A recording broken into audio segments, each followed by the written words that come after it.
Taste the Daily.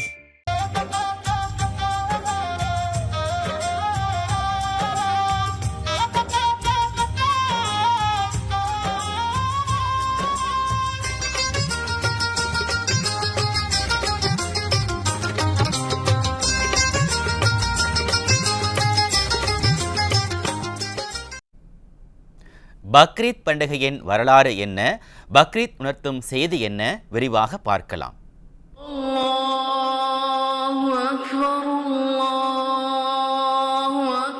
ஆண்டுதோறும் இஸ்லாமியர்கள் இஸ்லாமிய மாதத்தின் 12வது மாதமான துல்ஹஜ் பிறை 10 பக்ரீத் பண்டிகை என்ற ஈதுல் ஹதாவை கொண்டாடுகின்றனர். சுமார் 4000 ஆண்டுகளுக்கு முன்பு இஸ்லாமியர்களின் இறை தூதர்களில் ஒருவரான இப்ராஹிம் நபிக்கு பல காலங்கள் வேண்டுதலுக்கு பிறகு இஸ்மாயில் என்ற மகன் பிறக்க, இஸ்மாயில் வாலிபத்தை அடைந்ததும் இறைவன் இஸ்மாயிலை பலியிட நபி இப்ராஹிமின் கனவில் உத்தரவிட்டுள்ளார். இதற்கு துணிந்த நபி இப்ராஹிம் பலி கொடுக்க தயாராக இருந்திருக்கிறார்.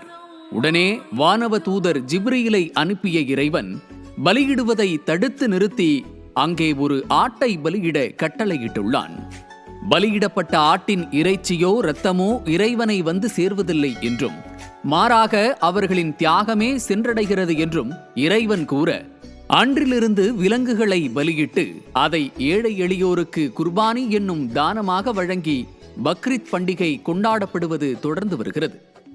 இந்த காலகட்டத்திலேயே, அதாவது துல்ஹஜ் மாதத்தின் முதல் 9 நாட்களிலேயே இஸ்லாமியர்களின் 5 கடமைகளுள் ஒன்றான புனித ஹஜ் பயணம் எனப்படும் உம்ரா மேற்கொள்கின்றனர்.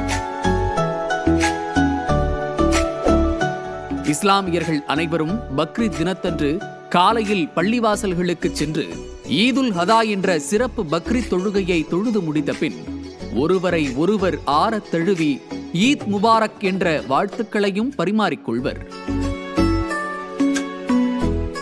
பின்னர் அவரவர் வீடுகளுக்கு சென்று ஆடு, மாடு, ஒட்டகம் என தங்களின் நிலைகளுக்கு ஏற்ப பலியிட்டு அதனை ஏழை எளியோருக்கு குர்பானியாக கொடுத்து அன்றைய தினம் அனைவரும் ஒன்றிணைந்து மகிழ்ச்சியோடு கொண்டாடி மகிழ்ந்து பக்ரீத் ஹஜ் பெருநாளை நிறைவு செய்கின்றனர்.